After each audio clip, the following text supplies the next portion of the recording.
Hi, this is Michael Shirkin, and welcome to my YouTube channel, Pax Americana, a conversation about world affairs, global conflict, military strategy, and anything else that happens to be on my mind.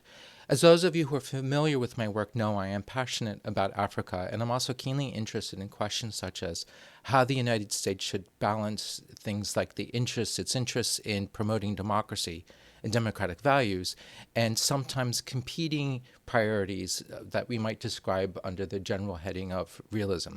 For that reason, I was absolutely delighted to have the opportunity to interview the United States ambassador to Mali, Ambassador Rachna Korhonen, and who was happy to talk to me about all these things, as well as to discuss at length what's going on in Mali and her views on Mali, and also her views on what the United States can accomplish in Mali, which is far from obvious at this point.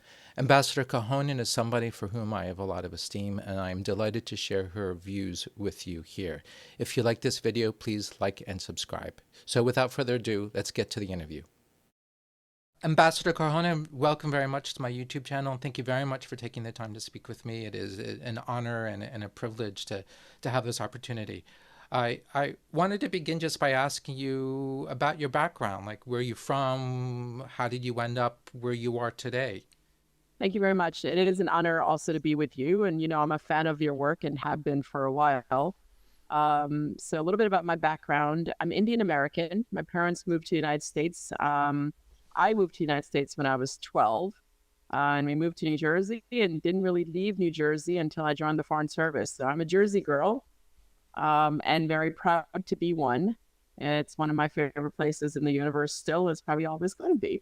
I don't like to admit this in Um, public, but I was born in New Jersey. I tend to keep that on the down low, but Yay. And I just have to tell you that those first 12 years, I don't have a lot of memories. We moved around quite a bit. But the time from the time that I arrived to the United States and I didn't speak any English, and what I've learned and what I've become and who I am is all due to the American education system. I would say going all the way back to the Constitution, but also really learning to be an American and providing service back to your country.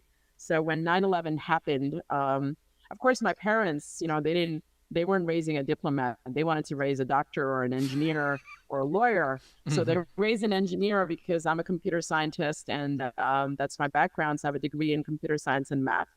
I wasn't really aiming to be a diplomat. It wasn't something that I strove for. And it happened because of 9/11. For 9/11, after 9/11, I knew I wanted to give something back to my country. So that's why I'm in the Foreign Service.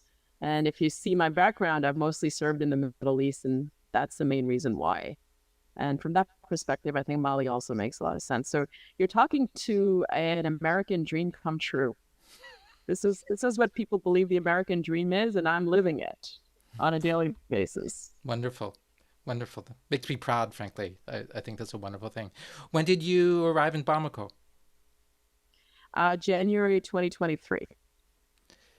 Nothing was happening here, so it was very quiet, I'm sure. Yeah, I keep telling everybody when everybody asks me how's Bamako, I'll tell you this: the Malian people are some of the most welcoming, wonderful, nicest people I've ever met in my life, and it is not boring here. It Yeah. is not boring. So if you want an exciting time, come join us in Bamako. Although, please, as you know, we have a travel advisory, so don't. But I do think it's an amazing part of the world to be in that right now. And Africa holds the key to the global future in its hands. So I think that this is something we need to be paying attention. What do you see your role as in Bamako in Mali, like as the ambassador? So first of all, take care of the embassy, right? That's my number one job, is to take care of my colleagues, is to be responsible for this embassy. That includes everything from, number one, the people, but also the buildings, the equipment, and of course, almost as important as the people, the relationship with the Malian government. It is also this embassy's job to inform Washington about what's happening in Mali and how it affects our relationship. But most of all, it's working with the people of Mali, working with the Malian people and our partners throughout the country. There's a tremendous amount of work that we already do and that can be done. And, Malians also want to achieve their American dream. I think everybody in the world wants to have an American dream. So how can we help them progress towards those aspirations? That, I believe, is something that I must be doing on a regular basis. So this is a hard question. I don't mean this to be a trick question, but what can a U.S. ambassador accomplish there? A lot, actually. To me, I already said this to you. I feel like if I show up somewhere, there is the success of the American dream, right? Mm-hmm. I believe every single Malian wants to live this type of life. They would like to have, they like to have food, they like to have a job, they like to have access to water, access to education, all the things that the United States provides for its citizens. So number one, showing Malians that there is a way to get to that American dream or the Malian dream, which may be a little bit different, but not a lot. But as an American ambassador, I think the connection that you can make with people, and I can tell you, Malians absolutely love the United States. So if you talk to any Malian, they're interested in the United States, they want to visit the United States, and I can tell you the lines outside, and they're not physical lines, it's virtual lines these days for visas, are long, and people are very interested in learning about America. So there's still a lot to be accomplished by the people-to-people contact. And of course, I think everybody's heard of USAID, and I can tell you that in my time here, we've spent hundreds of millions of dollars in assistance to Mali. So between 23 and 2024, and we've been doing this for over 60 years. So I won't give you exact numbers. You can actually probably go look it up. But we have been, at least last year, we were the single largest humanitarian and development partner. This year, we're number 2, but we're still pretty high up there. And not only do we do this bilaterally, but we also do it multilaterally. So we're committed to maintaining the strong partnership for development, for stability. We promote democracy, improve governance, but we also work with people on agriculture, on health and safety. I can tell you that our health programs are some of the best in the world here. And one of the major parts of our partnership is potentially going to put Mali on the map. So malaria vaccines that are being worked on here in Mali right now, they're in phase 2. So this is with NIH, with CDC, with USAID, and of course with Malian researchers. If that malaria vaccine gets through the system, and I think Mali is going to be put on the world map. So I am excited about the things that we do here. We've been doing the health program since 1991. It's crazy. Sorry, 1961.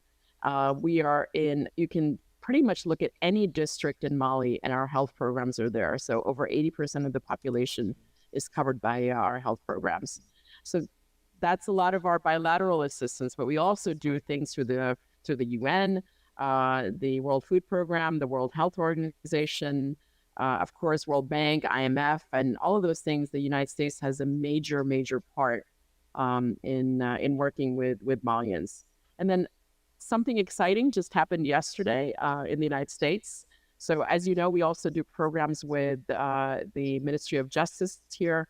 And one of those people that we work with, a Malian judge named Umu Nyare Samake, is one of our trafficking in person heroes for her advocacy to end human trafficking in Mali. So she was chosen out of so many nominations around the world.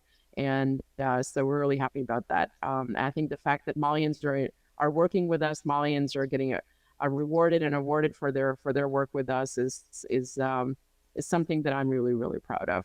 So you can check that out online. I think she just met the secretary yesterday. So if I understand correctly, none of the development or humanitarian or assistance of this nature, none of this has been affected by the downturn in the security relationship. No, so after the coup, I think we have this thing called 7008 that basically comes in and turns off everything. USAID, the bilateral assistance, humanitarian development, as well as the multilateral assistance, none of that has been affected. So that has not gone away. Only the security assistance is something that that we can't do at this point. So we're really hoping for a democratic transition so we can work closely with a democratically elected government. Thank you.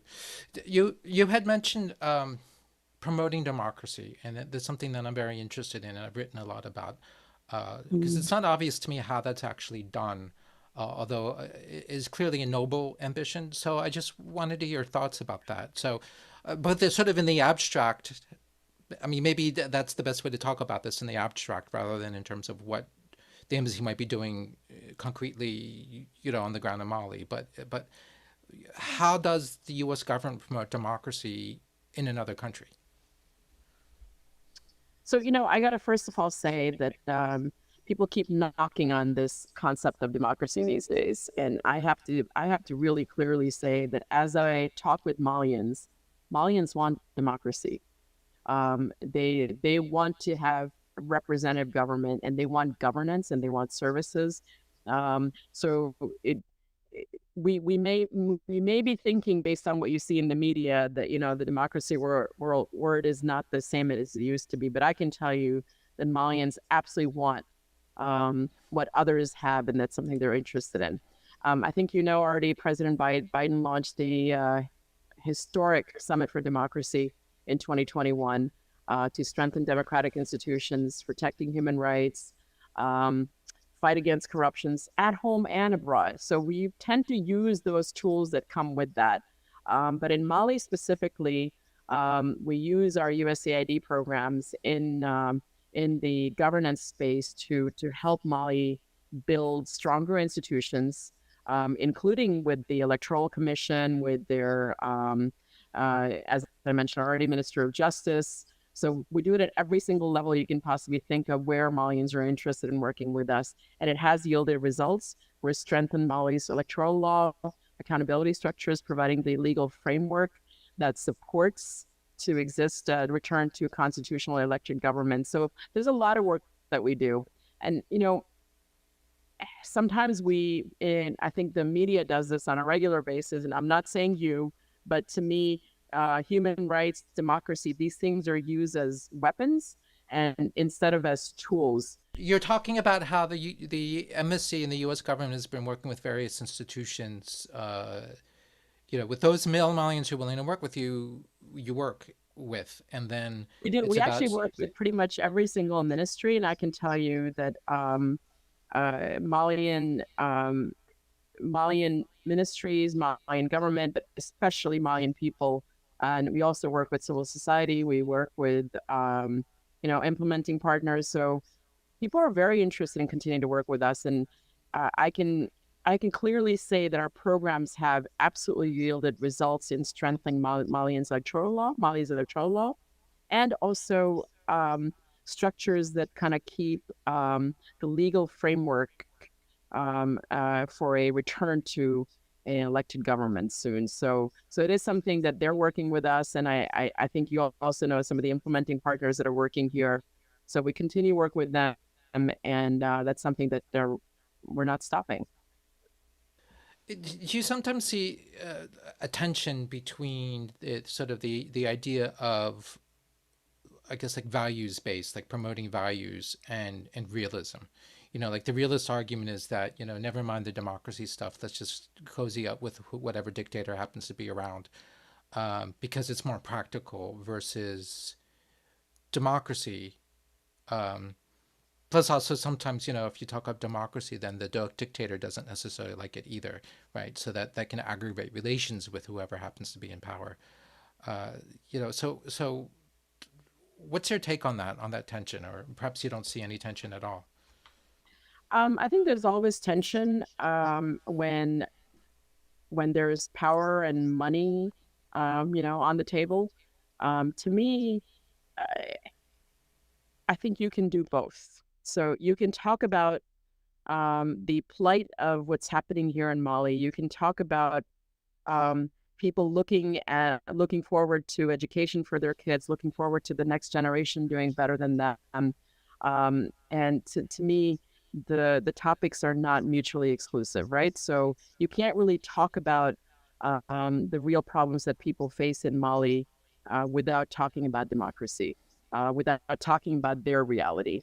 And I said this before, Malians want the same thing. They want the American dream. They want the Malian dream. It's stability, security, prosperity. So these are core human universal values that apply to everyone. So to me, I don't think you can separate them out. And people need a system. They need a system to be able to speak up. They need a system to be able to engage. They need a place to express their views. And those are values that a democratic system inherently provides to its citizens. So I don't see, yes, there's tension. And I think I said this already. To me, the media kind of helps us along with that tension. But Malians want the same thing that us Americans want. There's not much of a difference there.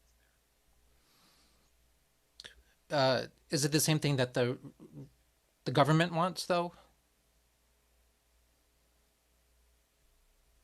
I think the government would tell you that what it wants is safety and security for its citizens, Mm. right? So that's what they would tell you. And when I ask them, when I talk with the Malian transition government, their number one and pretty much only priority right now is to safeguard their citizens' security for their nation. It's hard to argue with that. I mean, it makes all the sense in the world. Well, which brings me to another question I wanted to ask. I mean, it's easy to sort of I would poo-poo. say I would Yeah. say security and safety can come in many different ways, though, right? So Hmm. it's not just safety and security with arms and war, or fighting with terrorists, but it's also safety and security in terms of providing services. That's also very important. So to me, there is a difference in what the Malian government is providing, needs to provide, and should provide moving into the future. So they've got to figure that out as well. Right, right. So that brings me to my next question, which is, what do you see the Malian government doing right? And I say this because it's very easy, particularly from a distance, to be critical and to point to the negative. But I also think it's important to point to the positive. You know, what are they doing well? What are they doing right? Like, what are the strengths of well, let's get to the strengths of Mali next. But what is the government doing well at the moment? I feel like that's a great question for you to be asking Malians. It's hard to judge, right? Because uh, they've been in they came in 2020. There was a second coup in 2021. Since my arrival here, MINUSMA's gone. They're leaving ECOWAS. The peace accord is no more. So I think it's a really good question for Malians as citizens of their country. They're the ones who should be rating their government. So I've been waiting for you to tell me. There's a lot of polls out there which I think talk a lot about this, but a lot of changes have happened since these guys came in. The one thing that comes immediately to mind, if you turn the question around, is that I do see that the Malian military clearly is more effective than it was in the past, and uh, some of that has to be attributable to the changes and reforms that Goita has made, and simply the fact that he, from what everybody tells me, he pays more attention, much more attention to what's going on the military front than his predecessor did. And that alone, I think, makes a big difference in terms of being involved and caring about like the plight of the soldier and just trying to improve morale and pay. And of course, the weaponry also is useful for morale purposes, like knowing that you have firepower. Like that's also a good thing, which is one of the reasons I think why we haven't seen the Malian military collapse the way it did back in 2012. It's definitely it's a better outfit, and that's useful. Uh, Not sufficient, You've been but following Mali necessary. for a much longer time, and right, so I think you have a better handle of what it looked like before. But I got to say, to me, my expectation from my government is that it provides the basic needs in terms of security, prosperity, the ability to be able to take care of myself, and that would be, if I was a Malian citizen, that would be my expectation from the Malian government. So again, I would leave it to the Malian people to judge where they are in the spectrum. I do know that every time I do chat with Malians, they're very willing and wanting to give this government a chance to provide all of those. So there is faith as you said, within the Malian population. So while we're stressing the positive, I was wondering what you saw as Mali's strengths. I mean, setting aside the government, but just the strengths of the country as a whole. You know, why should we be optimistic about Mali? Malians are, I think I started with this, some of the nicest, hardworking people I've ever met in my life. And their focus on getting things done, their resilience in living through tough times, and their interest and willingness to invest in the future, in their children's future, is something I just, for a country where that's been embroiled in all kinds of major problems for a long time, the positive attitude, the resilience of the Mayan people is something that I think can't be matched anywhere. And if you go back in history, hundreds of years ago, Malians have been traders, and these guys still do exactly that, right? So that background of trading, that background of making deals, these are all entrepreneurs, whether you talk with somebody who's out on the street selling vegetables, a woman who's doing that for her family, who's an entrepreneur, or the entrepreneurs that we have through our YALI programs, the Fulbright programs, the IBLP programs through USAID, who are starting up small companies who are doing some amazing things here. Um, to me, um, these are some of the most entrepreneurial people, and in that sense, very American, that I've ever met. And I see that as the most positive attribute of Malians, that they're willing, it's a can-do attitude, and they will not give up. Thank you. One of the things, I guess, is related to what you're saying about democracy, but one of the things that I've noticed is that there seem to be a lot of, at least West Africans, uh, who almost seem to have given up on the concept of democracy. And there's a sort of there's rhetoric about a democracy is some sort of like neo-colonial imposition or something like that, and there seems to be this taste for autocracy and a kind of a desire maybe for an enlightened despot. Uh, uh, what's your sense of that? I mean, you've already said that you've met a lot of Malians who very clearly want democracy, but do you also see sort of the contrary, the sort of impatience with the very idea of democracy, and thus a willingness to give this autocratic experiment a try? Yeah, I think you're absolutely right. I think Malians are willing to give this government a chance. Mm-hmm. And I don't know how long that time frame is. And it could be a while. But there is also this expectation that the government is going to deliver, right? So the government's going to deliver on services. The problem here is the fact that there is weak governance. So there is not access to services. Not everybody has. I can talk electricity really easily, but there is also not water. There's not full-on education. So many schools are closed. So there is a lot that needs to happen here. And the reason this government came in was to fix some of those things, right? So this Mm-hmm. government came in, the coup was to fix the corruption, to provide services, to provide governance to the Malian people. So that's the expectation. And I don't think those expectations have gone away. And if those expectations are not filled, then some other government will be given a chance. So I think, to me, the government needs to deliver, and that's just it. That's the way it needs to be. We want to help them to develop their capacity in all of those, right? So how do we get to a place where Mali has a vibrant economy? How do we get to a place where Mali has a vibrant democracy? How do we get to a place where the education system is able to create PhDs and entrepreneurs? How do we get there? Um, and that's what we would like to help them. So um, we can't provide help on the security side, but we can definitely work on the rest. And I think that's the Malian expectation from the United States, but it's definitely their expectation from this government. So to me, this government is expected to respond to all of that. right now they're working on the security side, as you said, but they've got to fill out the rest. So the government basically has a window of opportunity, and at some Yes, point patience might run out, but we don't know when that is, we don't and know we when that also don't is. Yeah. know, and maybe they'll meet the expectations. Inshallah, that's what I say. Inshallah, I hope so. I think Hmm. Mali and Malians absolutely deserve a government that is representative. They deserve a government that delivers. Um, and Mali has crazy amount of resources.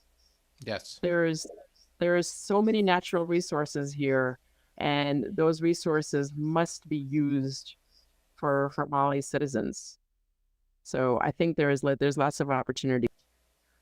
So there are two things. You brought up two separate topics that I want to talk about. One is the question of opportunities. It's hard to figure out which comes first. It's almost a chicken and egg thing. But like, what are the opportunities for Western engagement? Because there seems to be this desire upon the West to try to keep Mali from perhaps drifting too far in the other direction. Um, but then I also wanted to talk to you about sort of the advent of the strategic minerals and the resources and what that means. And of course, it does mean more opportunities, but it could also mean bad things for Mali's destiny. Um, I'm not sure quite where to begin with that. Uh, How do I go maybe backward for 1 second? I want to add sure. something to what Malians want. Hmm. We just had a discussion today with a few Malians about what's happening with the political parties, and it's kind of interesting dichotomy because what you hear from Malians is they're not happy about the political parties being suspended, but at the same time they're not fully upset either because there were 263 political parties and not all were very representative and some were very corrupt. Um, but there is still this hope and there is this expectation the political parties are going to come back. And I think this a vibrant political discourse is something that is going to lead towards good governance, right? So Hmm. those things are kind of missing at this point. So I'm really hoping the government's gonna um, eh, is going to bring the political parties back or new ones. We'll see which way it goes. But freedom of expression, freedom of association, all those things are really important. I so to me, um, Malians have those expectations. They may not be voicing them in public right now, but they definitely have those expectations. And then you asked about what are the opportunities for engagement. I absolutely believe business, business, business. I said this already. Malians are traders. Malians are entrepreneurs. To me, there's so many opportunities. Um, with the way things are in Mali in terms of security, uh, not a lot of American companies have really been, looking at investing, but I can tell you that there is a lot of interest. So as things begin to change, um, and it's not just the security, but it also has to be politically viable to come here. So I'm anticipating as things start to change that we're going to see American companies even more interested. So there are a lot of obstacles, but at the same time, Mali's natural resources, agriculture potential, energy opportunities for small to medium sized American companies would be, who have a huge tolerance for risk, would be huge. And to that end, we launched, Embassy Bamako launched the first ever American Chamber of Commerce last November. We've already had two trade shows delegations here. We're getting another one, a trade mission that's going to be a reverse trade mission. And then I've also, and I think you also met them, the Malian American Diaspora Council. Hmm. So we're working very closely with them. So there is a lot of opportunity. I think the question is that, how it's going to keep moving forward, and is the government going to be willing to kind of um, not just look at security, but also look at the entrepreneurial investment climate to see what else it can do. And Embassy Bamako also launched its first ever interagency deal team to see if we can cultivate business leads. We've had a delegation go to Enlit. We had a delegation go to I can't remember the name of the show in, do you remember? In Texas. I think it was Texas. Sorry, we'll have to get back to you. There was another show we went to in the United States. So they came back with deals. They actually came back with deals. So I think there is loads of opportunity for small to medium-sized companies are willing to take risks, but then there's also opportunity for larger companies.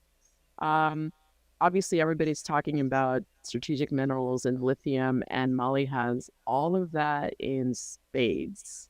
Mm-hmm. Um, I right now, if you just asked me a few months ago, I would have said to you that the first lithium mine is a jointly owned mine between the Chinese, Australians, and Malians. Now it's just the Chinese and the Australians. So there is opportunity here, but I would say the Malian government needs to be more open to international investors to make it a environment that's hospitable, that's welcoming.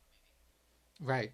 I mean, it looked to me it was like the Malian government kind of badgered the Australians into leaving, which perhaps sent the wrong message for international investors uh, to the benefit of China.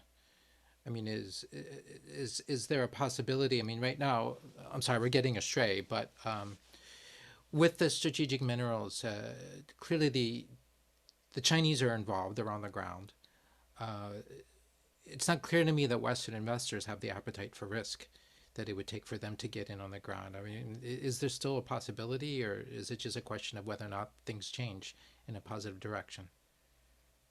I would say, to me, the Malian government needs to recognize what the Chinese bring to the table and what Western companies would bring to the table, right? So it is not. I lived 3 years in Sri Lanka, so I've seen what the Chinese can do. And I hope that's not how Mali is going to go. I think that'll be very tough for the Malian people, and it's also be very tough for the Malian government. So I'm Mm-hmm. really hoping that they're gonna, the Malian government uses, they have talking points. They tell me all the time that they're diversifying their partnership. They're going to secure the country.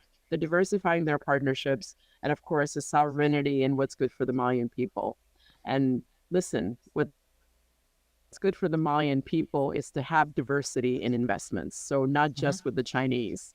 So I think they've got to figure that out. That how do they, I have no idea what happened with the Australians. So they've got to figure out that now that they don't have the Australians, are going to bring others in. As you know, Canadians are very much into gold here. Um, and so I'm hoping they'll bring other investors in. I don't know of any American companies that are interested at the moment, but this is something the Malian government, they could be inviting American companies. They could be inviting other companies that would be interested. So the opportunities here, Mali, the Malian people, the Malian government has to decide that they're actually going to diversify and seek what's good for Mali for the future. Right, right. I often see it as a difference between short-term and long-term thinking. That Yeah, I've seen a yeah. little bit too much short-term thinking on the part of the Malian government with respect to the Mali economy. is, I think, Mali is part of this EITI, Extractive Industry Mm-hmm. Transparency Initiative.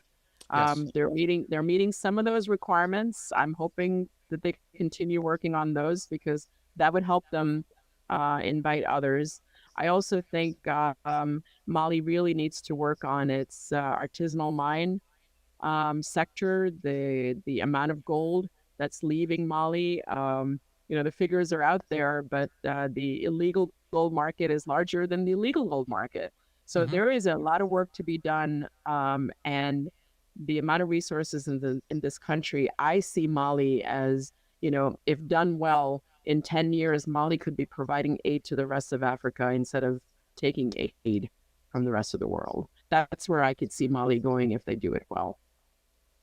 What are your thoughts on the ECOWAS? I'm getting again. I'm straying from the script here, but if you don't mind, but uh, No, I don't mind. Yeah, I so I don't mind see at all. ECOWAS as potentially very damaging, sort of a an own goal, at least in economic terms.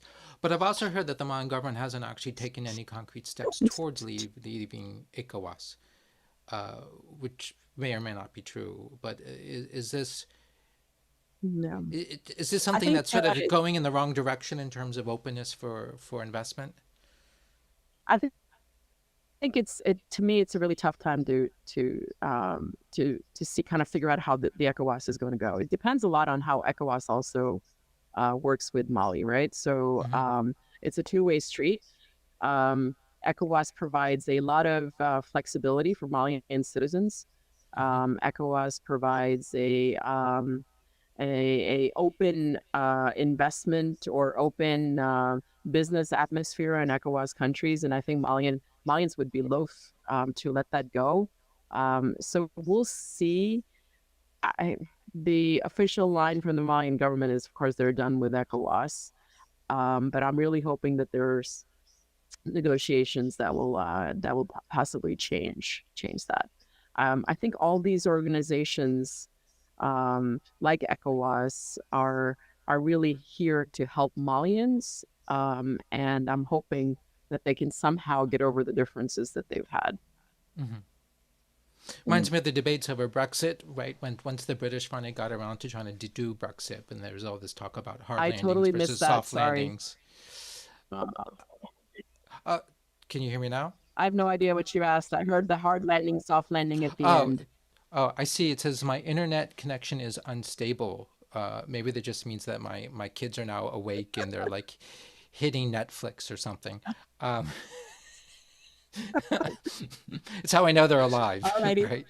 Right. So what I was saying is that to some extent, the ECOWAS discussion reminds me to some extent of the Brexit debate that took place in the UK, where it was clear that they it wasn't a given that Brexit would go any particular way, and there was talk about a hard landing versus a soft landing, and but there was a lot of hard work that was involved in negotiating things to make sure that people's interests were protected, and it seems that this is true with the idea of an ECOWAS departure, that it's a two-way street, and there's a lot to be negotiated, and everything could turn out fine or not, but it all remains to be seen. It all remains to be seen. And I to me, the Malian government has a part to play, but the Malian people also have a part to play, right? So Mm-hmm. these are their daily lives that are under consideration. These are their businesses that are being discussed. So to me, there has to be a good discourse here within Mali to figure out what's best for Malians. And then the third piece of this is that the ECOWAS countries also need to engage. Mm-hmm. That's very important. So it was good to see the new Senegalese president here for a visit. I'm hoping that's going to bear some fruit, and we'll see which way it goes. I currently the official position of the Malian government is that they're going to be out, in the next 6 months. So I guess January was it January? They announced in January, February that they're going to be out of ECOWAS. So let's see. I'm very hopeful that they will work something out. The last time I spoke with the foreign minister about this, he was like, "We'll do bilateral deals." So let's see how this works out. Which could work. Which could work, Yeah, absolutely could work. Yeah, yeah. But absolutely. I if you take away all the other political stuff, ECOWAS as a business community has been working really well for Malians. Mm-hmm. Which is exactly why it's troublesome the idea of departing. And then I also saw that Goita in that speech he gave this weekend also talked about again leaving the SEFA.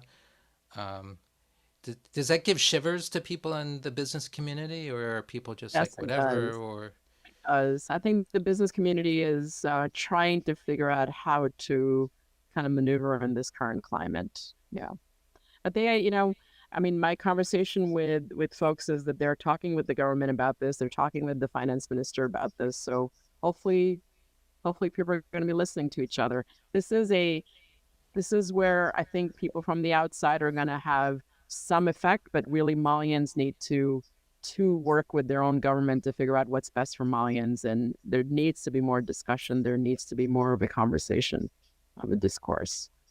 right, right. Well, thank you. Thank you very much for taking the time to speak with me.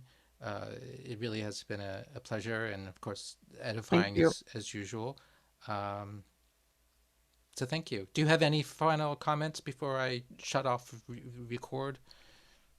I think the only thing I would say to you is that, the United States has been in Mali since the beginning. We're the second country to recognize Mali after independence. And we have not left the Malian people's side from that day forward. So we are together with the Malian people and we will support them in every way possible to help them have the successes that they deserve and that they want. And the United States is a partner that's going to be around for a long time to come. And I really, really hope that as there is a transition the transition actually happens and there are elections, that the next government would also be a good partner to the United States. And I kind of look forward to a Mali that's prosperous, that provides everything for its people, and for Malians to be world leaders that also help other countries. So that's kind of my dream, for the Malian dream from my perspective. So I'm really hoping, and living here, um, as you see Malians trying to achieve that every single day, I really hope that for them. So thank you. Thanks for giving me the Wonderful. chance. Thank you. My pleasure.